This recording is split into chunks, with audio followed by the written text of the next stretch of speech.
Hi, my name is Sir Radicus the Sixth. I'd like to talk about codependency issues, specifically between Steve Rogers and Bucky Barnes over the course of several movies in the Marvel Cinematic Universe. Lovingly titled, Captain America, Why Did You Leave Your Gay Lover? Now, is that actually the question I'm asking? No, but it's really fun to say, and I wanted to say it, so I put it on the slide and I said it.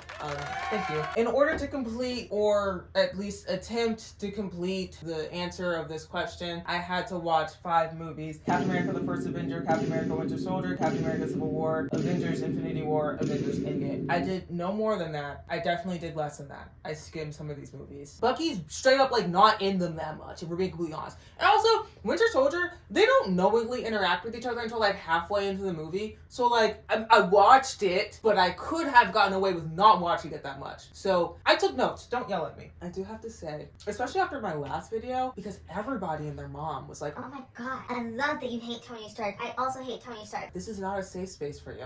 Tony Stark is my favorite Avenger. Okay? Love that man. It's through my love of that man that I can understand how much of a fuckwad he is. He is a stain on your favorite shirt, like a chocolate stain. Like a really oily chocolate stain, so even when you wash it out, there's still an oil stain. And it's on somewhere like really annoying, like your boob or something. So everyone's looking at your nipple, and you feel uncomfortable, and they feel uncomfortable. That's Tony Stark, okay? That's that stain, baby. And I don't regret eating that chocolate, and I still wear that fuck-ass shirt. You get what I'm saying? Like, listen, I love Tony Stark. He's a bitch. I love him. That being said, maybe I don't love Steve Rogers. Maybe he's a bitch, and I just leave it at that. Some of the things I say here may seem like I'm being mean to him, and it's because I probably am, and I'm probably just being a hater. That being said, have you ever like watched a court case and you can tell the exact moment that a lawyer figures out that they don't have to disprove anybody else's claims, they just have to prove theirs? Yeah, that's me throughout this whole entire thing. So I am gonna say stuff, and I am gonna cite certain things in movies, and you're gonna say, oh, that's not. And I'm gonna say, actually, fuck you. It is what it is right now when I'm using it for this specifically. So am I right overall? Maybe no. But when I web together all of this shit, you're gonna be like, oh,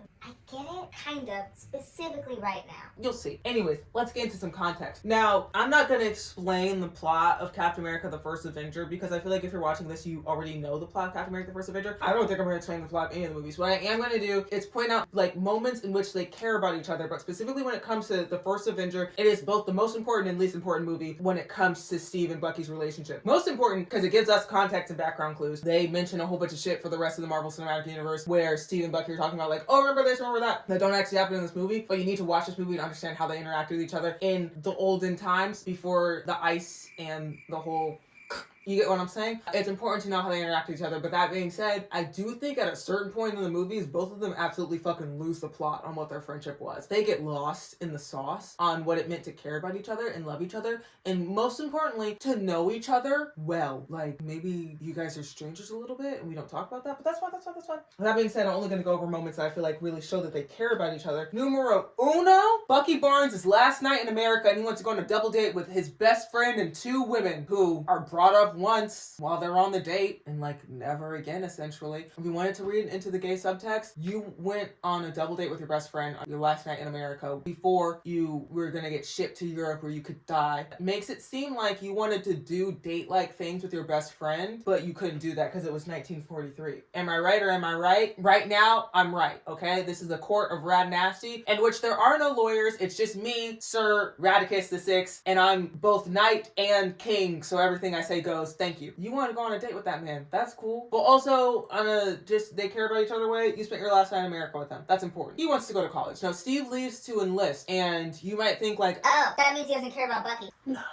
This is like the 5th or 6th time that he's tried to enlist. So very clearly, a part of him longs to maybe go to Europe with Bucky. Now, is that because of Bucky? No. But logic isn't important here. I'm pulling facts specifically to pad my case up. It is because of Bucky. Also, in the whole prove and disprove, I'm not going to try to prove that Steve doesn't love Peggy. That's a whole different thing. But what I will say is, that dance theory where he's like, I just haven't found the right dance partner, I think that you're lying to yourself. I think that you have the idea of what the perfect dance partner is for you. I think that you don't think that you're worthy enough for them, and I think that you have deep-seated insecurities within yourself that you should fix. when he is Captain America and he's not everything that he imagined and he's doing the whole dancing show monkey, whatever the fuck, and Peggy's like, I see that you're down in the dumps, I want to give you this beautiful speech to pep you up, and you could do anything, and you could even come and help us now. And he's like, yeah, I guess. And then he finds out that Bucky's missing, and he's like, fuck everything else, I'm out of here now. Where's my boyfriend? I have to go pick him up. And then he gets the two people who are most enamored with him to go drop him off, which I just think is funny. That has nothing to do with how much he cares about Bucky. I just think two people who are arguably probably in love with him at this point. He's like, go drop me off so I can pick up my boyfriend, please. Thank you. Anyways, once he does pick up Bucky, Bucky's main response isn't, oh my gosh, I've been a prisoner of war, that was traumatic. It's straight up, oh my god, Steve, why do you look like that?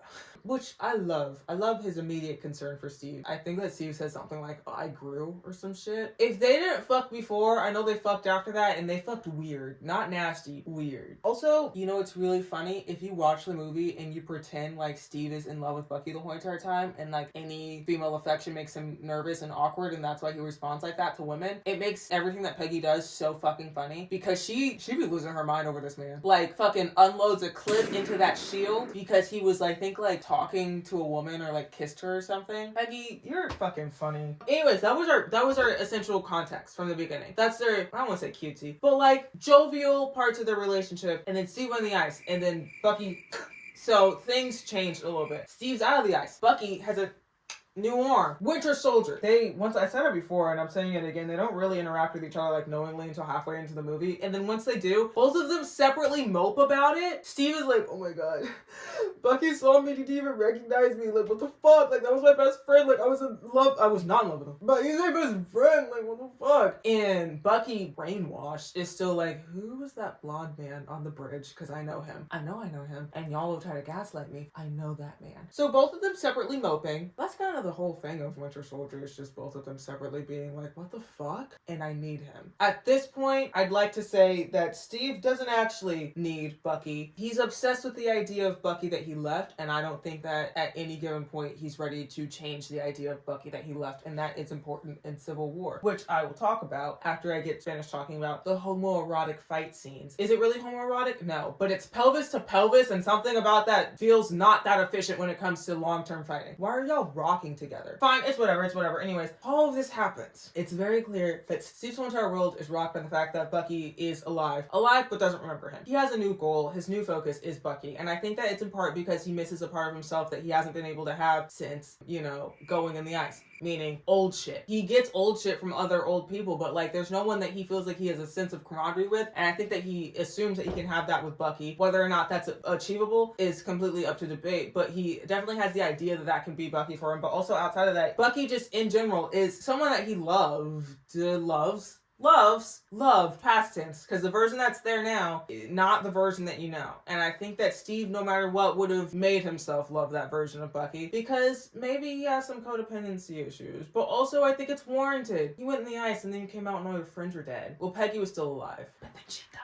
She was still alive, but she was married and had Alzheimer's. So you're allowed to have one codependent friend. And that's what you are to Bucky. You are obsessed with him a little bit. And hey, that's okay. Because in Civil War, you break up the Avengers for him. Anyways, at that point, Steve is just a 16-year-old girl with a crush on Sebastian Stan. I can't even say a crush on Bucky Barnes because, that's not Bucky Barnes. That's Sebastian Stan. Good for you. Sebastian Stan with some fun facts about your mom. That's cool too, I guess. Also, shout out to Sam when Bucky was like, I forgot what the fuck. Your mom's name is Sarah or something. You put newspaper in your shoes, and Sam's like, that's so cool. You tried to kill us. We're cool with just the fun facts, and that's good enough. Steve, being delusional, is like, fucking absolutely, dude. But, I feel like at this point, Steve gets, the face-to-face time with realizing that even if, his dreams are achieved and he gets the version of Bucky back that he remembered having, that version of Bucky comes with a cost of everything that he did while you were in the ice and everything that he did that he wasn't aware of. And I don't think at any point is Steve ready to face that, because there's a moment on the plane or something where they're talking to each other and Bucky's like, like, what's gonna happen to your friends? And Steve is like, I don't know, but I'll deal with it. And Bucky's like, I really just don't think I'm worth all of this. And Steve's like, it's okay. You know, whatever you did, that wasn't you. And Bucky's like, okay, cool. I still did those things though. Like, I'm not saying that like I'm gonna beat myself up over it, but I am saying that like that's still something I'm gonna have to work through. And you just kind of like essentially being like, it's a blank slate, you're good because you weren't aware, doesn't mean that I don't have to work through these things. I'm glad that you have been able to process it and work through it. I haven't, and awareness eludes me sometimes, so maybe slow your roll on that. And then Bucky decides to go on the ice, and I think that this is the nail in the coffin of any form of a relationship that Steve thought that they could have. I think that he knows that it's for the best, but like he won't let himself process that in a way. I'll explain that later. Infinity War, not much I can report on. Bucky's frozen for most of it, and then he wasn't with the Rogues, so in general there's like a large amount of separation, and then they get back together, and then Bucky gets dusted in front of Steve, which is heartbreaking when you think about it. And then Endgame, Bucky comes back, they fight together, and then Steve has to go deliver the stones, and we all know what happens after that. But for that, Bucky says, I'm gonna miss you, buddy, because he totally knows that Steve's not gonna come back, which also means breakup scene that we weren't there for, but there wasn't really a breakup scene. I know exactly what happened. The question is, why did you leave your gay lover? And I'm going to try to explain it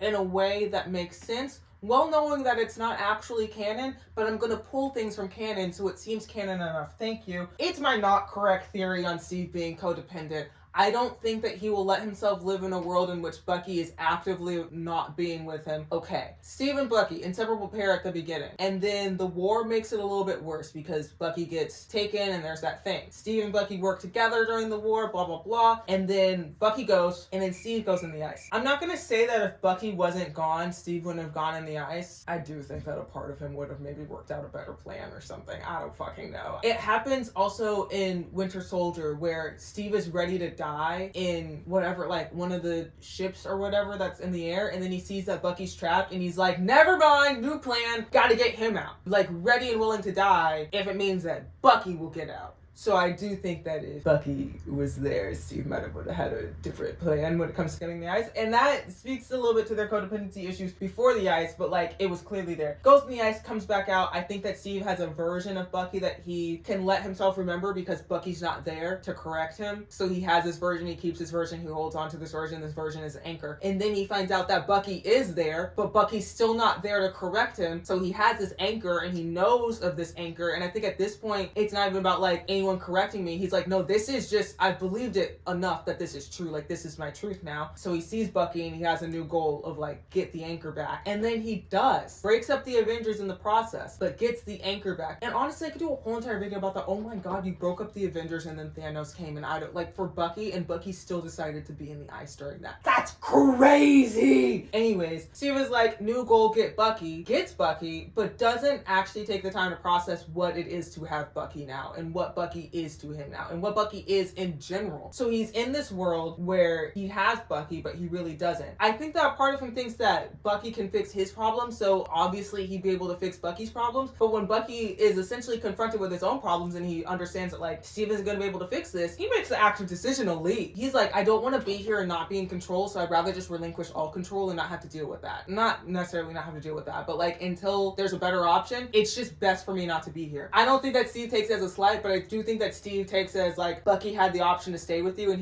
he decided not to. He essentially rejected you. But Steve was busy being with the Rogues. I imagine it wasn't great though. I also do imagine that there's a messy breakup scene that we didn't get to see, but whatever. I don't think that these men are emotionally intelligent. They're from the 40s. Like, I deserve to see them fight each other because I know that they said some fucked up shit to each other. Steve, on his time being Nomad and with the Rogues, existed in a world where Bucky was there but actively chose not to be with him, and Steve was not having the greatest time. I do think that he would form some unhealthy attachments between the truth of Bucky not being there and the harshness of his reality at that point. And then Bucky comes back, and then Bucky gets dusted. But this time it's out of Bucky's control. So Steve is living a life where like he's not being persecuted as a war criminal. He's actively helping his community. He's working towards getting everybody back. But it's also when Bucky's not there. So Bucky's not there to reject him anymore. And he has like all these healthy attachments towards happiness that he is experiencing right then and there. So then with the knowledge that Bucky Bucky is going to come back. I think he already knew that when it came time to return the stones, he wasn't going to come back. I think he knew at that point, and everything that happened after, he was already prepared and all this shit. But that being said, he had a plan. He was like, if I go back in time and I stay there, I'm in a world where Bucky's not here to reject me, and I have another anchor point, Peggy. Like, I know somebody who loves me, and at this point has to be feeling some like codependent nature towards me. Someone who would refuse to let me go at this point. Not to say that he manipulated the situation, but he knew that like the kind of love that he had for somebody is all encompassing, and he wanted to receive all encompassing love, and he knew where he could get it because he wasn't going to be able to get it from Bucky. So I do think that a part of him was like, I would rather be in a world where Bucky's not here to reject me than to be in a world where Bucky is actively choosing to just like not be with me all the time, regardless of whether he's brainwashed or not. Is all of that true? Maybe not so much, but can you pull points from all of the movies to lead to that? Yes, you fucking can! So when it comes to Captain America, why did you leave your gay lover? The answer is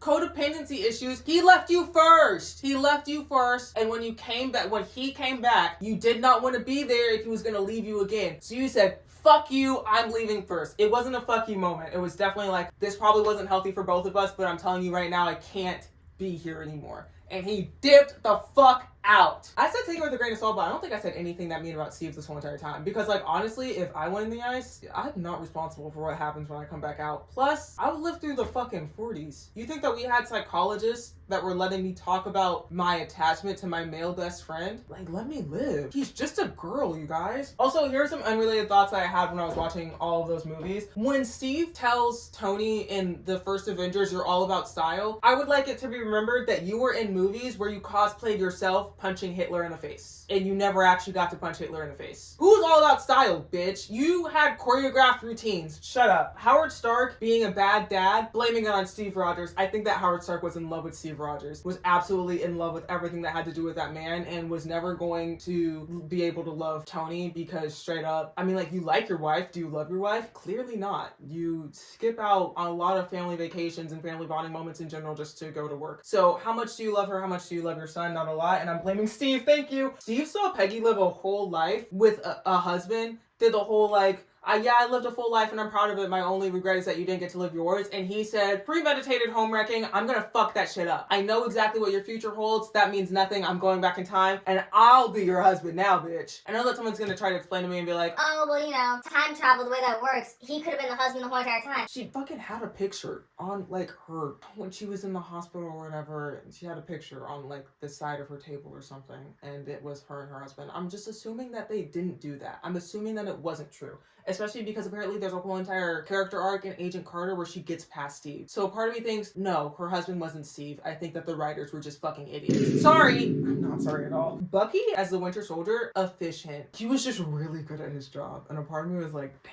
They took you out in your prime, babe, because you were doing big shit. He should be in charge of everybody. He knows what the fuck he's doing. Oh, brainwash Bucky dragging Steve out of the water in Winter Soldier. Like, not even knowing fully who Steve is, but like, just doing that. But both Bucky and Steve leaving Tony in Siberia is so funny to me. Like, y'all were in your right mind and you said, nah, you stay here. That's crazy. Oh, and I said before, but I'm saying again, at some point, I know Steve is sobbing about Bucky being frozen in Wakanda, and it's a disservice that I don't get to see that. Because I know that man would have been messy about it. I know that you would have been talking to Natasha in the middle of the night, fucking sobbing, crying about it.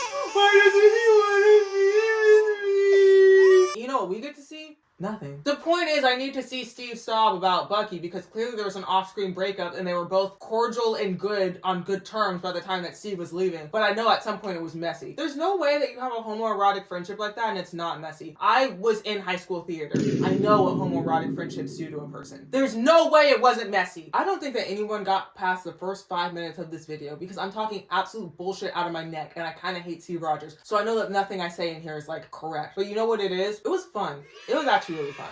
It was the first time I watched a lot of Captain America movies. Anyways, oh, also, just, I was wearing the Captain America backpack.